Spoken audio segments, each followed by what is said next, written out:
apakah kita ditakdirkan untuk pindah planet itu, meninggalkan bumi? Ketika kita mau menjelajah ke tempat lain, selalu saya tuh bertanya begini, kita hanya ingin tahu, lalu kita explore, apa kita mau eksploitasi juga? Misalnya orang udah mikirin nih, nambang ini itu dari asteroid begitu ya, nambang si elemen kimia berharga segala macam begitu. Segitu desperate-nya kita kah sampai harus melakukan eksploitasi di luar planet? Hak kita itu sampai mana sih sebenarnya? Transmigrasi ke planet lain itu, lalu bumi boleh kita telantarkan.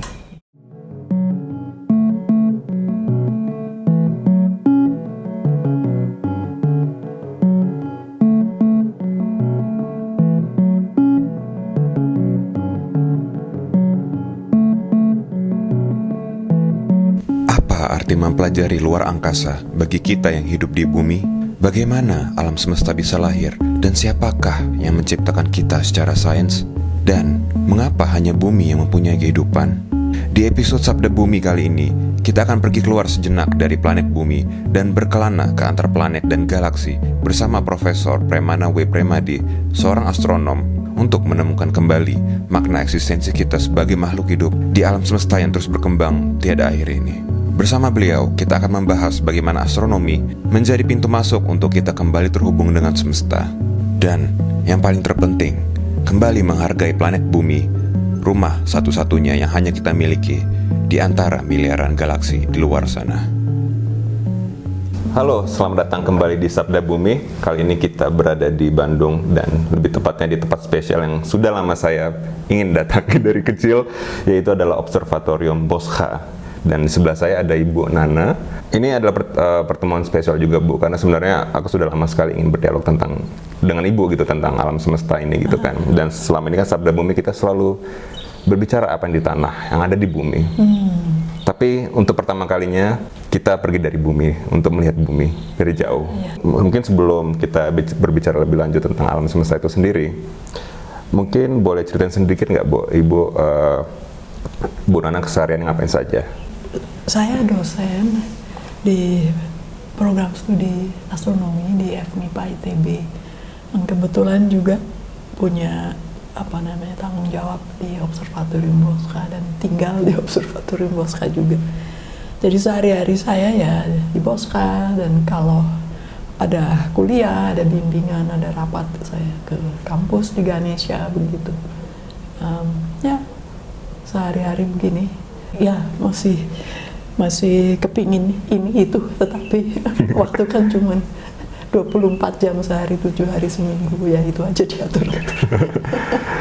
Kan alam semesta itu kan sangat tidak terbatas, infinite gitu kan, dan kadang bisa menjadi sesuatu yang overwhelm, sangat banyak sekali yang kita tidak ketahui gitu kan. Tapi sebelum kita bahas itu nanti lebih detail lagi, saya ingin tahu, Bu, Ibu, apa sih alasan awalnya Ibu jatuh cinta dengan langit? Ya kalau kita lihat keluar gitu ya, lihat langit itu nggak pernah sama setiap hari. Apakah dia ada awan atau nggak awan? Awan juga nggak pernah sama, terus ngalir ya. Ada bulan purnama, bulan sabit, matahari. Ada banyak sekali hal yang menurut saya langit yang membuat kita merasa ada nih yang bisa kita andalkan gitu ya, dari keteraturan tersebut. Tapi di sisi yang lain langit itu juga jauh gitu. Jadi ada rasa terpesona tapi juga ketidaksanggupan gitu ya. Kita nggak bisa apa-apa tentang, kita cuma bisa kagum, berusaha memahami, tapi kita nggak bisa ubah-ubah dia. Nggak seperti pohon, kayaknya nih pohonnya udah terlalu rindang, saya papras sedikit, atau saya pingin tanaman yang ini sebelah situ, yang itu sebelah sana gitu kan. Ada banyak pilihan yang bisa saya realisasi, tapi langit tidak. Jadi ada sesuatu tentang langit yang memukau, tetapi juga sekaligus membuat kita merasa terdiam. Dan dalam rangka terdiam itulah orang berpikir, orang merefleksi. Saya pikir itu, dan saya pikir dari dulu orang begitu tentang langit itu. Bener. sanggupan, dan itu juga membawa pada respect, pada humility gitu. Dan ya saya pikir itu ya memang yang memanggil kita semua pada langit. Bagi orang yang mungkin masih asing dengan istilah astronomi itu sendiri, dan apa sih Bu makna menjadi astronom, dan apa sebenarnya yang disuarakan oleh seorang astronom, dan kenapa itu relevan dengan ilmu pengetahuan gitu? Kita itu tertarik pada cahaya gitu ya. Kita itu dipanggil oleh cahaya gitu. Wow. Dipanggil dalam artian biologis dulu gitu ya. Ada cahaya, kita arahkan pandangan kita ke sana gitu kan. Nah, bayangkan pada zaman prasejarah di mana orang belum bisa bikin api, jelas belum ada lampu gitu kan, jadi belum ada cahaya buatan, maka di malam hari itu gelap sekali di permukaan bumi. Tetapi di luar itu ya justru bercahaya tuh langit kan ya, ada bulan, ada bintang yang banyak sekali. Kalau kita pergi ke tempat yang sekarang pun, di tempat yang masih sangat gelap, jauh dari cahaya kota, jauh dari polusi apapun juga, itu langit itu mengemuka sekali. Betul-betul langit itu penuh dengan bintang. Jadi saya duga memang orang itu dari dulu mau nggak mau lihat langit, karena itu adalah sumber cahaya yang spektakuler begitu. Nah, dari situ kemudian orang memperhatikan, ya kan belum ada kesibukan yang lain, malam gelap di bumi mau ngapain lagi, jadi lihat langit dan melihat bahwa oh ada sumber-sumber cahaya yang macam-macam ternyata. Ada yang titik, ada yang agak besar gitu ya, ada yang diam saja sepanjang tahun, ada yang berpindah lalu dilihat dari malam ke malam, ada yang kalau kita lihat ngelamun-ngelamun, itu bentuknya seperti apa begitu kan, seperti kita lihat awan, ada yang bentuknya seperti hewan, ada yang bentuknya seperti pohon. Kalau kita, karena kita lihat terus tiap malam, jadi kita beri nama. Ketika itu sudah terbentuk, dan tentunya terbentuk tidak sehari dua hari, itu bertahun-tahun, berabad-abad begitu. Lalu ada namanya, posisinya dikenali, kapan dia muncul juga dikenali, berasosiasi dengan kalau rasi bintang itu muncul, dia terus di bumi itu sedang seperti apa, musim apa begitu kan ya. Tetapi yang juga jelas menarik adalah tadi itu, dia eksotik, dia tampil, hadir, rutin, menjadi sesuatu yang kita andalkan seperti teman begitu, tapi jauh gitu kan. Jadi ada rasa di mana oh ya, saya cuma bisa kenali mereka dari jauh gitu ya. Dan kenalinya gimana? Dan kemudian orang mulai merinci apa yang dia lihat. Menjadi astronom dulu maupun sekarang, ketika orang sudah perhatikan langit, tadi itu dia nggak bisa apa-apakan langit. Nggak seperti tadi, pohon pengen saya pindahin, tanaman saya pilih yang ini atau yang itu nggak ya. Dan kalau saya pengen, saya pengen ngerjain apa nih malam hari, saya butuh dibantu dengan cahaya yang bisa menerangi, membantu saya menerangi daratan ini, bulan purnama. Tapi bulan purnama kan munculnya terserah dia, bukan terserah saya gitu kan. Jadi astronomi itu juga belajar mengenali pola bentuk spasial dan pola waktu, pola temporal. Kapan sih bulan purnama ini muncul? Dan dia mungkin merancang hidupnya berdasarkan itu. Ada tempat-tempat yang masih belum ada cahaya buatan, nunggu bulan purnama untuk berkegiatan di malam hari gitu kan. Jadi itu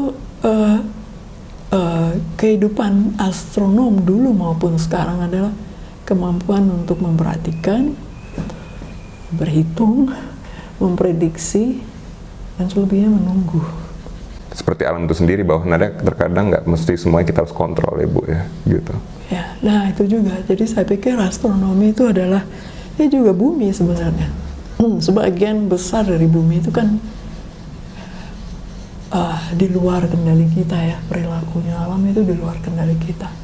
Dan astronomi itu ekstrem, benar-benar guys, bukan kalau orang Sunda bilang boro-boro kita kendalikan.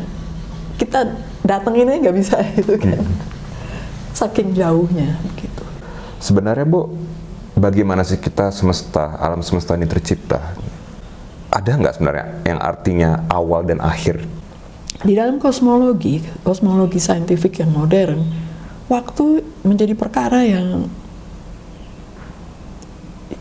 sulit, baik secara fisika maupun secara filosofi. Orang berujung pada narasi yang menduga dengan sangat kuat bahwa alam semesta dimulai dari ukuran yang sangat kecil, dengan waktu dia memuai gitu. Jadi ada ruang, ada waktu nih. Nah pertanyaannya, dan mengapa dijuluki Big Bang? Big Bang itu nama julukan sebenarnya yang mengolok-olok sebenarnya. Jadi apa namanya, dulu paradigmanya adalah bukan seperti itu, alam semesta ya ada terus begitu ya. Tetapi ketika kosmologi modern menunjukkan bahwa sepertinya tidak, alam semesta itu punya mulai begitu. Mulai dari ukuran yang sangat kecil, tidak seperti ini, dia menjadi besar, gravitasi membuat struktur-struktur jadi bintang, galaksi, bintang menyala, bintang yang mengakhiri hidupnya, dan seterusnya, dan pengayaan unsur kimia begitu ya. Dari sesuatu yang global menjadi perubahan-perubahan yang sangat lokal, yang sangat kompleks. Orang tanya, loh kalau alam semesta memulai, kapan mulainya? Di mana mulainya? Bisa nggak kita temukan gitu? Ternyata tidak. Mengapa? Big Bang atau julukan Big Bang itu alam semesta mulai dari ketiadaan.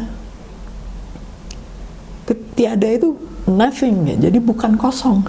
Kalau kosong ruangannya ada, cuman nggak ada isinya.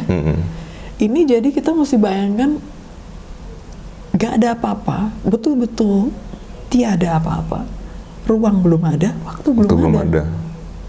Dan kita nggak sanggup memikirkan itu, kita nggak sanggup membayangkan itu karena kita hidup, begitu kita lahir sudah ada dalam ruang ya. Jadi kita tidak bisa membayangkan tidak ada ruang. Nah, oleh karena itu Big Bang dalam kosmologi yang modern itu begitu. Dia memulai ya, adanya ruang sekaligus adanya waktu. Semenjak itulah stopwatch alam itu mulai waktu alam, waktu kosmik itu berjalan. Ruangnya terus mengembang. Nah, ruang mengembang di mana? Dia bukan mengisi ruang yang sudah ada, dia menciptakan ruang. Setiap saat dia memuai, dia menciptakan ruang. Nah, jadi seperti kita meniup balon ya, balon kan kecil awalnya. Begitu kita tiup, dia menciptakan permukaan gitu kan ya. Walaupun ketika kita meniup balon, kita sudah ada di dalam ruang. Oleh karena itu, kita bisa membayangkan tetapi sangat terbatas. Apa yang kita bisa bayangkan, kita nggak pernah hidup di dalam sesuatu yang tanpa ruang dan waktu. Kehilangan tidak pernah ya? Tidak pernah kan. Satu lagi di dalam kosmologi itu adalah pertanyaan yang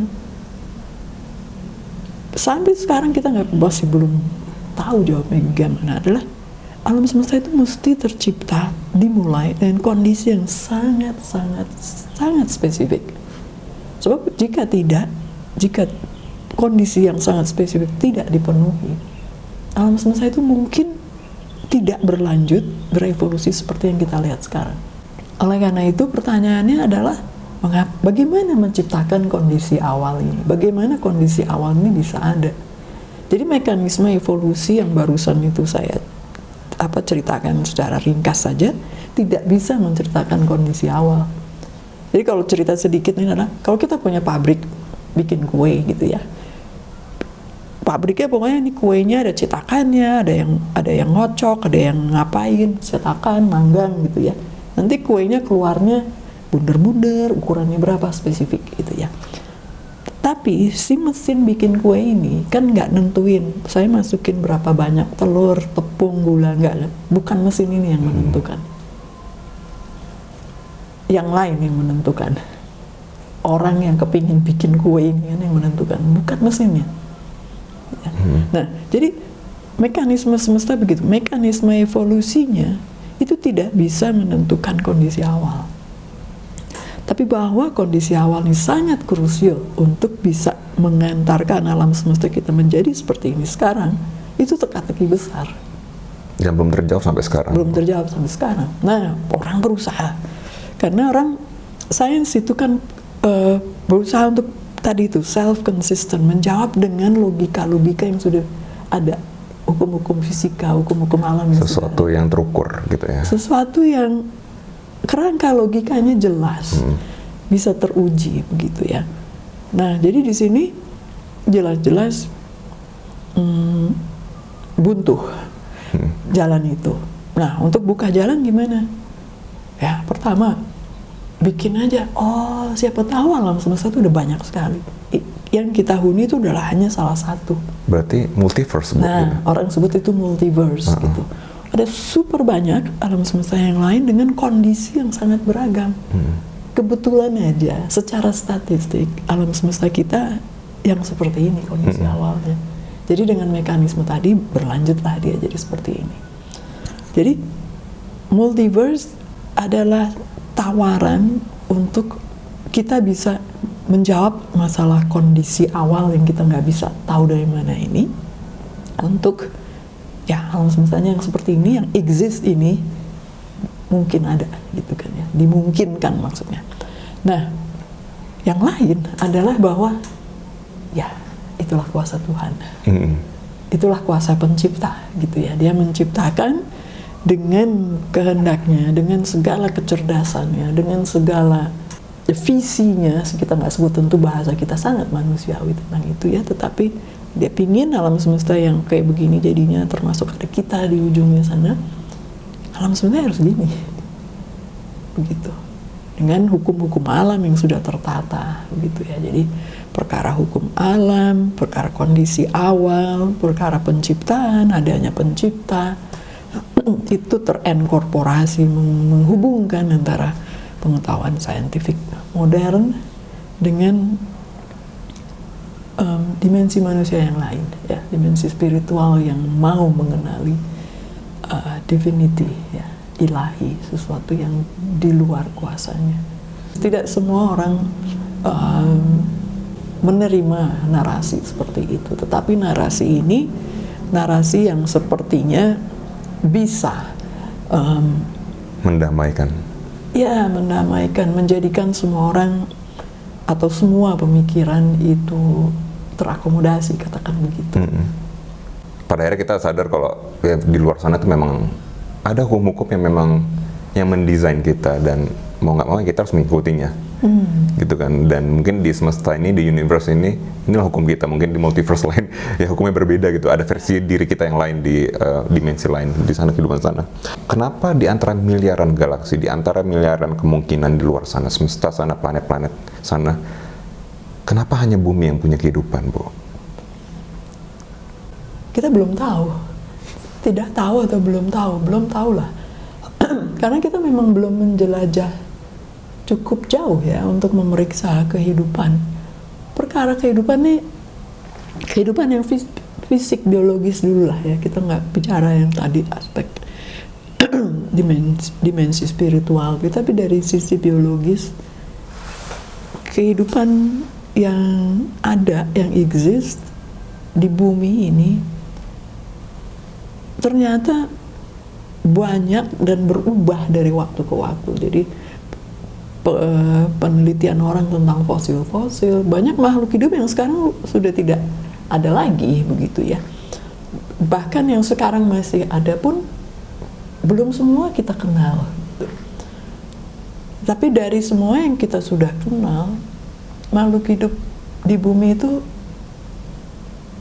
punya kriteria untuk bisa dibilang hidup kok. Kita bisa tahu ini rumput nih, makhluk hidup nih. Ada batu, kayaknya nggak hidup dia. Tapi kan mungkin pengetahuan kita masih sangat terbatas untuk bilang batunya sendiri nggak hidup, tetapi di dalam batu mungkin ada banyak yang hidup di situ kan ya. Makhluk hidup kan macam-macam. Bayangin kalau kita melihat ke planet lain kan kita nggak ngeker-ngeker ada orang jalan-jalan nggak di situ. Ya kalau orangnya makhluk hidupnya besar bisa kelihatan. Kalau makhluk hidupnya kecil-kecil kayak amuba kan nggak kelihatan, ya kan? Untuk itu bisa ada, si planet ini mesti cukup stabil untuk membiarkan kehidupan itu tumbuh. Orang sebut exoplanet. Jadi planet-planet yang mengitari bintang-bintang. Jadi di luar tata surya kita itu ada habitable zone-nya tidak begitu. Kalau tidak, ya kesimpulan kita sementara adalah tidak ada kehidupan di situ. Tapi kan kehidupan seperti yang kehidupan di bumi, kita kan belum punya contoh kehidupan yang lain yang tidak butuh air, yang tidak butuh oksigen, yang tidak tersusun atas karbon, protein dan seterusnya. Kita nggak tahu. Tapi kalau makhluk hidup itu seperti yang kita kenali di bumi, so far belum ada. Ibu juga pernah bilang waktu itu kalau salah air itu bukan dari bumi ya Bu, sejauh ini. Ya kita nggak tahu, bahkan air yang ada di bumi kita belum tahu asalnya sebenarnya dari mana. Sangat mungkin bumi sendiri menjalankan proses-proses fisis yang menghasilkan air. Apakah itu air murni, air tawar, apakah itu air asin gitu, air yang sudah mengandung mineral cukup berat begitu, atau diantar dari luar angkasa. Wow, berarti kita lahir dari bukan dari sini. Oh ya, nah ini cerita panjangnya lagi ya. Alam semesta secara global hanya sanggup membentuk inti atom hidrogen dan helium. Selebihnya dari mana? Kalau air kan ada H2O. O-nya dari mana? Nah, ya kan? Nah, jadi inti atom unsur-unsur kimia yang berikutnya itu baru bisa terbentuk ketika bintang sudah bisa terbentuk. Terus jadi gimana bisa ada air? Jadi si hidrogen ini harus ketemu sama oksigen ini. Nah cerita pendeknya adalah tadi bintang itu dari masih kecil, anak-anak sampai bintang dewasa, bintang tua, suatu saat dia berakhir. Berakhir itu kalau reaksi nuklir sudah nggak ada lagi bahan bakar, berhenti dia jadi bintang, menjadi redup, dia menjadi tidak sanggup lagi ya menahan gravitasinya, dia meledak atau dia melontarkan seluruh isi badannya itu. Nah dari situlah hasil masakan nuklirnya bermiliar tahun itu bertebaran di semesta. Jadi itu ada kesempatan untuk oksigen ketemu dengan hidrogen, jadi air, jadi molekul air. Itu terjadi pada saat alam semesta masih cukup muda, mungkin matahari belum terbentuk, apalagi planet-planet di tata surya. Tapi yang jelas semakin lama usia alam semesta itu, semesta ini semakin diperkaya oleh berbagai unsur kimia, molekul dan sebagainya. Nah sebagian itu kemudian ikut ketika matahari terbentuk, planet-planet terbentuk, dia memperkaya calon tata surya kita ini. Jadi bumi pada saat pembentukan, wah itu kan dihantam segala macam ya, sebelum bumi menjadi satu entitas yang kokoh, yang stabil. Sebelumnya sangat dahsyat pembentukan, mau dihantam macam-macam gitu-gitu.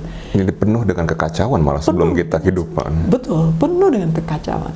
Nah, jadi dalam proses yang sangat kacau itu mungkin terjadi pengayaan permukaan bumi, lapisan-lapisan bumi, atmosfer bumi, begitu. Jadi air dan lain sebagainya mungkin datang dengan cara seperti itu.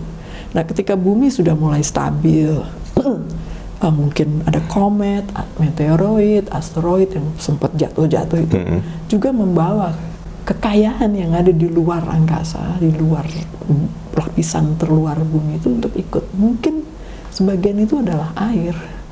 Jadi mahal air itu. Karena dia dari langit gitu. Iya, jadi bukan air, kan ada yang kata air datang dari mana? Dari hujan. Loh enggak, hujan itu kan siklus hidrologi, siklus airnya mah itu aja. Ya, tapi asal mula air di bumi, di atmosfer ya sangat mungkin dari kosmik ya. Bukan dari kita sendiri. Jadi air udah jelas merupakan kebutuhan untuk suatu makhluk hidup, bukan kayak kita perlu minum aja, tetapi bahkan tubuh kita itu tersusun atas air gitu. Jadi aku kemarin baru saja nonton salah satu serial dokumenter di Netflix, Our Universe, dan ada salah satu episodenya itu membahas tentang waktu gitu kan, bahwa alam semesta juga mempunyai sebuah akhir gitu kan. Kita tadi udah bicara awal, tapi alam semesta mempunyai akhir. Dan di dokumenter itu diceritakan bagaimana yang bisa memakan kita semua adalah galaksi dan planet, itu adalah black hole. Nah, jadi kalau kita ngomong tentang akhir, seringkali akhir yang relevan buat kita manusia ya. Misalnya tadi alam semesta yang sudah menjadi tidak menarik, bintang-bintang sudah mati, artinya nggak ada cahaya lagi. Bintangnya masih ada, sudah pada jadi black hole atau benda yang sangat redup. Tapi kita nggak bisa lihat dia. Apa tuh jadinya? Ya gelap aja semesta. Apa enggak itu satu bentuk dari keberakhiran era gitu. Apakah itu kiamat? Kita nggak tahu. Ya, matahari kita suatu hari akan menjadi sangat besar, menjadi raksasa merah dalam tahapan evolusinya. Akan meledak gitu, Pak. Dia mungkin nggak akan meledak, tapi memupuskan saja, melontarkan isinya. Habis kalau matahari nggak ada, matahari menjadi sangat redup atau menjadi sangat besar, kita ketelan, bumi udah jadi nggak ada juga, gitu kan. Tapi semestanya tetap ada. Dan planet baru mungkin akan tercipta. Betul. Jadi kiamat seringkali adalah subjektif. Bukan berarti saya menafikan itu, tetapi kalau kita berpikir seperti itu, maka kita bisa berpikir secara bertahap. Kiamat untuk manusia itu banyak bisa ya. Kita diantem asteroid yang besar banget, selesai hidup kita. Seperti para dinosaurus itu, punah kan ya. Tapi berantakan kehidupan manusia di bumi, kan mungkin makhluk yang kecil-kecil masih ada. Planet-planet yang lain masih ada. Ya kan? Jadi kiamat menurut kita. Nah, kemudian kalau kiamat yang lebih besar lagi tadi, matahari jadi besar, tata surya udah selesai. Ya. Milky Way, galaksi kita berapa miliar tahun ke depan akan bertumbukan dengan galaksi lain, Andromeda. Sudah berakhir hidup Milky Way. Apakah bintang-bintangnya masih ada? Masih ada bintang-bintangnya. Ya, dan galaksi yang lain juga masih ada. Iya sih. Berakhirnya bahkan mungkin tidak dramatis. Orang tidak mengakui berakhir dengan meledak, berakhir dengan kekacauan begitu. Tapi berakhir dengan kesunyian, kegelapan. Semestanya tetap ada, space-nya, waktunya tetap berjalan. Tetapi alam semesta terus memuai, jarak bintang makin menjauh, bintangnya mati, jadi gelap. Gak lihat apa-apa lagi gitu. Jadi bukan berarti space-nya menjadi non-existent, tapi nggak ada lagi yang bisa kita lihat. Nggak ada lagi yang menjadikan ini worthwhile untuk dihuni begitu. Nah, itu mungkin suatu tadi bentuk dari akhir yang nggak bulan gitu ya, tapi akhir yang Ibu kan sekarang kita lihat kalau banyak sekali tren kita ingin meninggalkan bumi gitu kan, pindah ke Mars gitu. Dan padahal dengan sifat kita pindah membuat koloni baru kan ada sifat-sifat keserakahan yang kita punya, mungkin bisa saja berpindah ke planet lain yang kita akan menimbulkan masalah yang sama gitu kan. Dan aku ingin tahu sih dari perspektif Ibu secara personal gitu kan, sebenarnya apakah kita ditakdirkan untuk pindah planet gitu, meninggalkan bumi?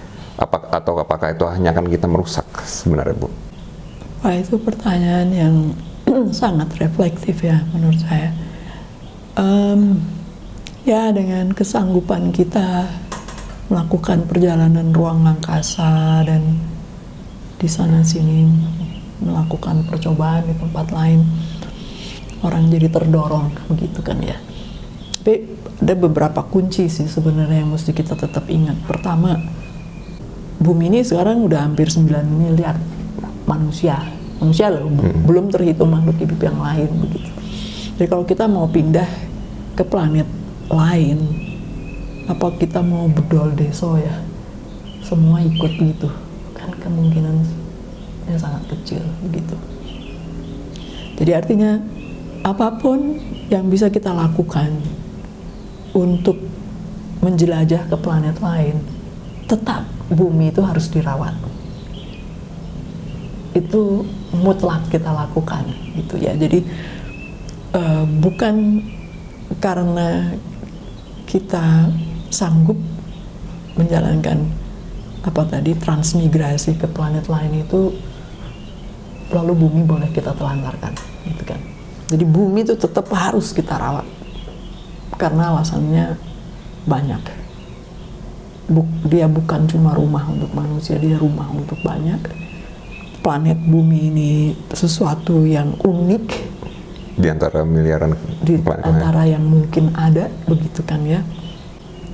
Ketika kita mau menjelajah ke tempat lain, selalu saya tuh bertanya begini, kita hanya ingin tahu, lalu kita explore, apa kita mau lebih? Kita mau eksploitasi juga. Misalnya orang udah mikirin nih, nambang ini itu dari asteroid, begitu ya, nambang si elemen kimia berharga, segala macam begitu. Segitu desperate-nya kita kah sampai harus melakukan eksploitasi di luar planet. Hak kita itu sampai mana sih sebenarnya? Tapi seandainya ada, kemanapun kita pergi, ternyata ada makhluk hidup gitu di sana. Tapi makhluk hidup itu kita nggak seneng. Wah, ini ganggu nih kalau kita mau bermukim di sini. Gitu kan? Kayak kalau misalnya saya mau bikin rumah di mana, wah itu invested dengan coro segala macam semut. Terus apa yang mau saya lakukan? Sangat mungkin saya basmi naluri saya gitu kan, ini ganggu nih, ngerusak rayap segala macam ya kan. Kalau kita pikirin itu di tempat yang lain, planet lain, ada makhluk hidup yang lain, terus kita pikir kalau kita mau bermukim di situ mereka akan ganggu, terus kita mau basmi mereka atau gimana? Itu kan rumahnya mereka. Ya, jadi itu namanya astroethics. Astroethics. Oh, itu ada istilah astroethics. Ya, ini mulai didengungkan ya. Artinya yang namanya ethics itu nggak hanya berdiri di bumi, karena manusia itu yang berakal budi ya, berkecerdasan, tapi juga punya empati, punya naluri, punya nurani gitu. Dia yang harusnya bertanggung jawab nih. Bukan hanya terhadap bumi, terhadap yang lain, terhadap semesta yang lain. Jadi kalau orang mikir alien kan pasti serangannya yang mikirin yang serem-serem, yang nakutin ya, orang terus kita lari. Gimana kalau aliennya itu jauh lebih tidak berdaya pada kita daripada kita, dan kita perlu tempatnya mereka. Apalagi yang menjaga kita kalau bukan astroethics. Pandangan Western bilang bahwa kita adalah virus kanker yang memang akan ditakdirkan merusak. Apakah Bu Nana melihat kita ditakdirkan seperti itu, terjebak dalam narasi itu? Kalau kita bandingkan dengan makhluk hidup yang lain, hewan, tumbuhan gitu ya, mereka berkembang biak, ada yang berekspansi, tanaman yang liar, cepat banget gitu kan ya. Tapi mereka tuh semata-mata mempertahankan hidup sih. Bisa makan, bisa hidup, bisa bereproduksi, that's it. Nggak ada motivasi lain. Nggak ada cita-cita gitu. Sementara manusia tuh punya cita-cita, pengen ini, udah cukup makan, pengen itu, pengen menjelajah gitu ya. Karena ada curiosity yang sifatnya bukan sekedar untuk survive, tetapi curiosity karena dia pengen berkembang. Jadi, dan itu ternyata harus ada yang dibayar buat itu. Harus ada sumber yang terus-menerus kita manfaatkan. Nah, jadi serakah itu menjadi sesuatu yang kita harus pertimbangkan atau jadikan ukuran ketika ya keinginan kita untuk develop itu ternyata melampaui sesuatu yang sifatnya harkat atau nilai kemanusiaan itu. kesepuhan gelar alam, bintang dijadikan kapan musim bertani di suku Bajo, itu menjadi arah mereka mesti tahu kapan pulang dan kapan ada ikan gitu kan. Dan mungkin yang paling terkenal adalah bagaimana dia orang Polinesia dulu leluhur mereka menyebar dari mereka menggunakan bintang sebagai navigasi laut sampai mereka menemukan pulau-pulau untuk dihuni gitu kan. Berarti kan ada sebuah pola di leluhur kita itu bahwa keterpukauan terhadap langit itulah yang mengarahkan hidup mereka dan memberkeseimbangan gitu kan. Oke, mungkin dari perspektif Ibu, apakah ada korelasi nggak pengetahuan astronomi leluhur dan yang sains modern sekarang, Bu, membentuk kita? Ya, saya pikir sangat ada. Bahkan sains astronomi modern itu berakar dari sana, begitu ya. Masyarakat tradisional yang mungkin sudah panjang sekali sejarahnya dan sebagian masih terus diikuti sekarang adalah memperhatikan langit. Tadi di awal kita memperhatikan langit, melihat pola, melihat perubahan, dan selain itu melihat korelasi. Kalau rasi bintang ini muncul di bumi musim apa, dan seterusnya dan seterusnya. Kalau musim kemarau berkepanjangan, maka bagaimana? Musim hujan berkepanjangan, bagaimana? Begitu. Termasuk vegetasi apa yang cocok untuk musim apa, serangga mana yang muncul kapan, begitu kan.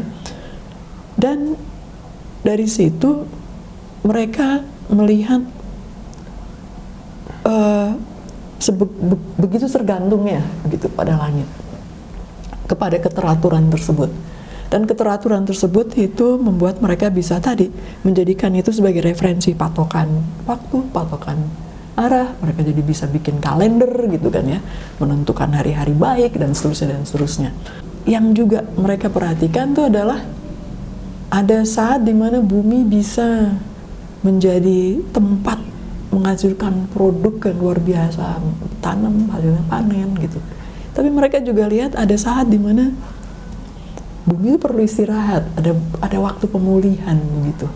Dan hormat sekali mereka terhadap periode-periode itu begitu. Jadi ya yang misalnya di gelar alam kan panennya sekali setahun, karena mereka tahu bumi itu harus dipulihkan dulu sampai dia siap ditanemin lagi. Ada, tapi manusianya makin banyak, yang dikasih makan harus makin banyak. Jadi ada merasa perlu, wah enggak nih, harus dipaksa panen 2 kali gitu. Jadi ada proses manipulasi irigasi, kandungan mineral tanahnya supaya buminya bisa terus berproduksi. Tapi nggak ingat bahwa pemulihan itu tetap harus dilakukan gitu. Jadi pengetahuan tradisional ini mengingatkan kita pada itu, bahwa bumi pun sebagai suatu entitas, sesuatu kekuatan, bahkan suatu hidup gitu ya, yang harus dihormati juga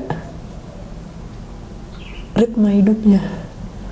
Nah, kalau kita lupa itu atau kita tidak perhatikan itu, maka ya seperti orang sakit, simptom ini, simptom itu, airnya nggak ngalir, airnya terlalu banyak, airnya nggak menyerap, longsor, banjir. Benar, ya, gitu dan kan, berbagai malapetaka yang terjadi sekarang. Vegetasinya berubah, air tanah turun, air laut naik.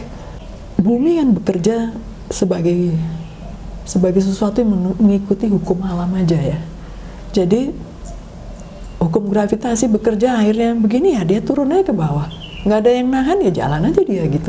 Mau kemana lagi begitu. Jadi sekedar menjalankan hukum alam. Dia nggak punya pikiran sendiri bumi atau alam itu. Alam itu nggak punya cita-cita. Dia hanya semurni-murninya mengikuti hukum alam. Kita yang mengerti hukum alam bekerjanya sampai batas tertentu begini atau begitu.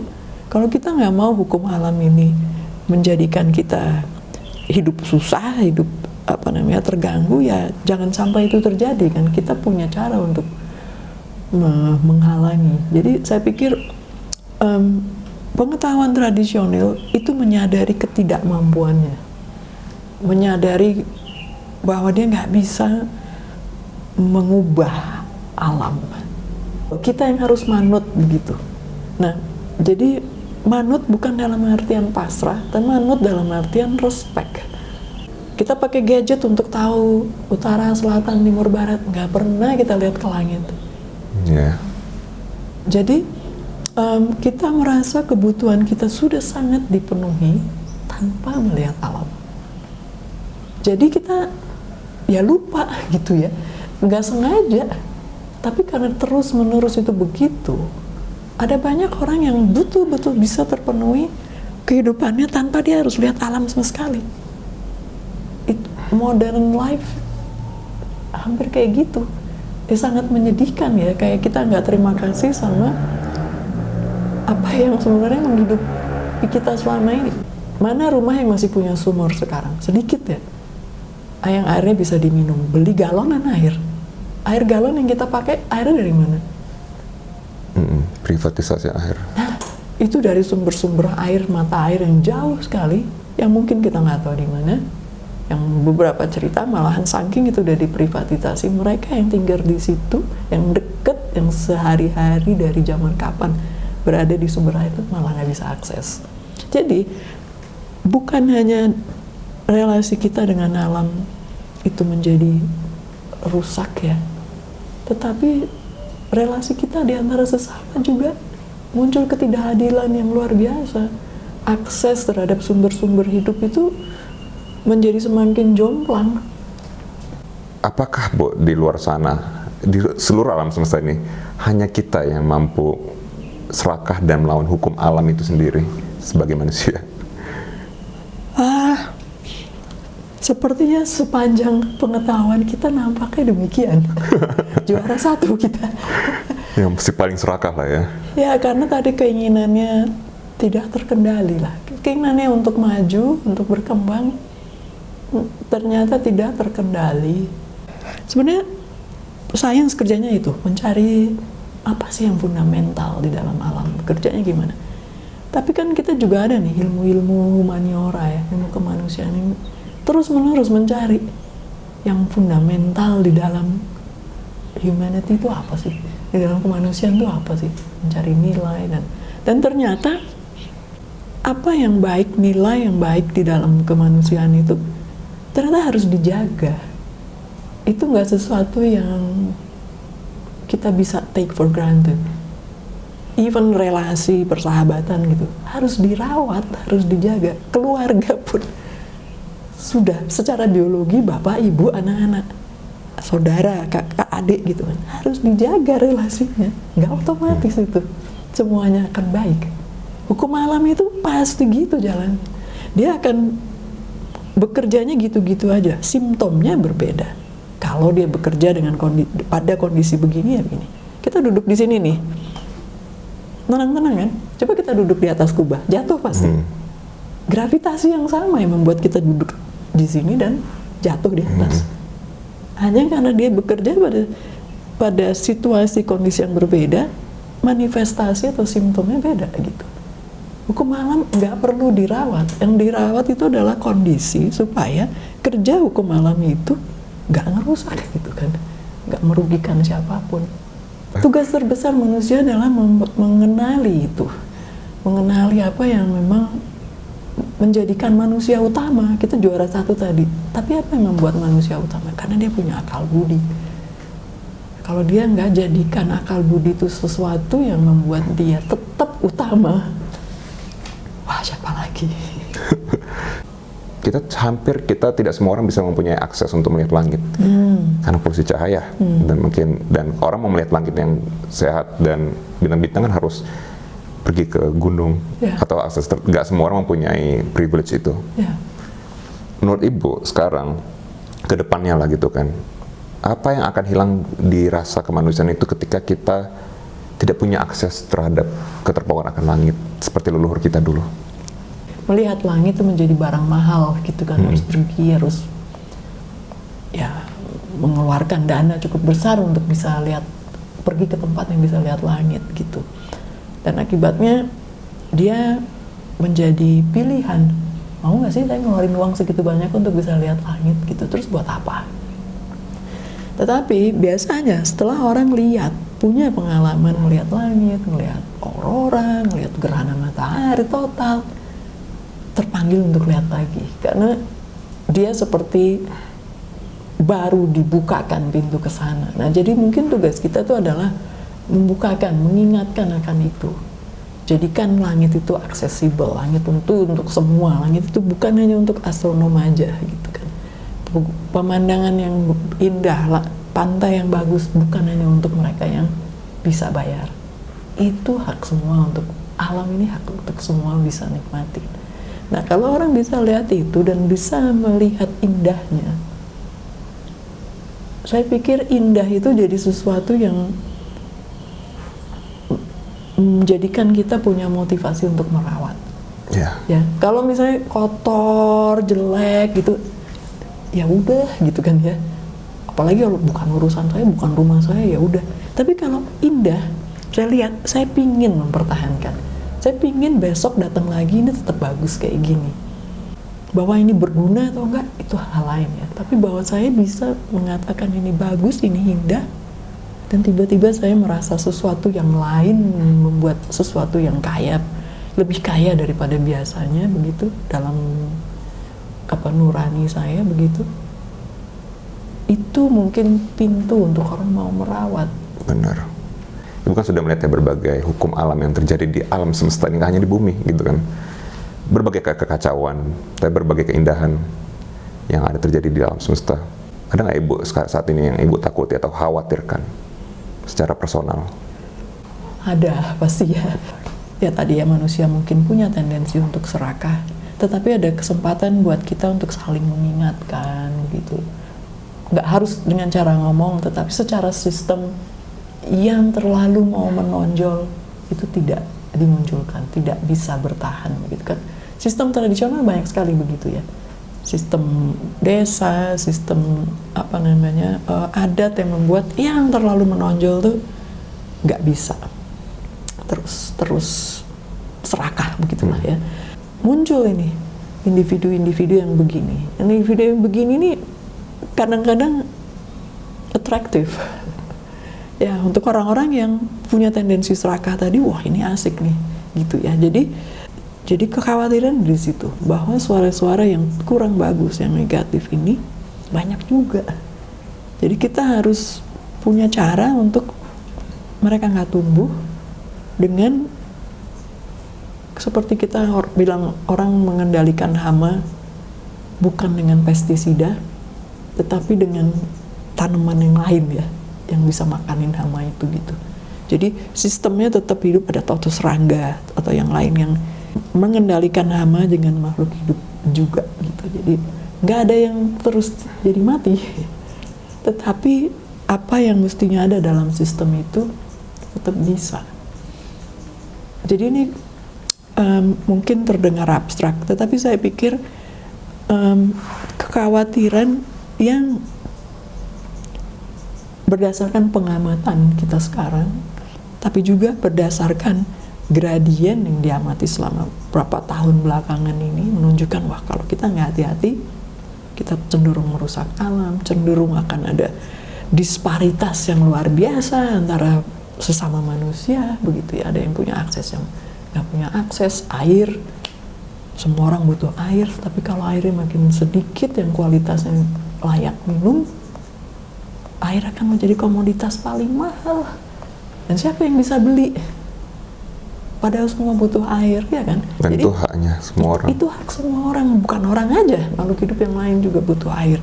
Jadi kalau itu nggak dijaga, akan ada kolaps gitu. Nah, yang saya khawatirkan itu adalah akan ada kolaps yang merugikan banyak orang sebelum akhirnya bangkit lagi. Maksudnya peradaban itu mengalami ya proses-proses itu di mana runtuh peradabannya. Romawi yang sangat kuat runtuh juga gitu kan ya. Mengapa ya? Karena ada sesuatu yang tidak dijaga, bukan hanya alamnya, tapi kata relasi antar manusia yang nggak dijaga gitu. Jadi kalau kita aware tentang itu, maka tadi tidak ada relasi yang tidak penting jadinya begitu. Kadang antara kita dengan teman, kita dengan murid gitu ya, nggak ada orang yang nggak ada perannya.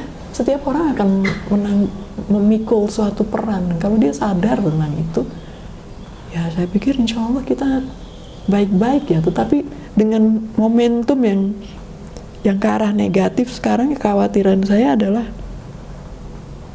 ini mungkin akan drop dulu sebelum akhirnya bisa naik lagi. Ada ya yang drop ini akan berapa banyak korbannya? Orangnya udah banyak ya kan.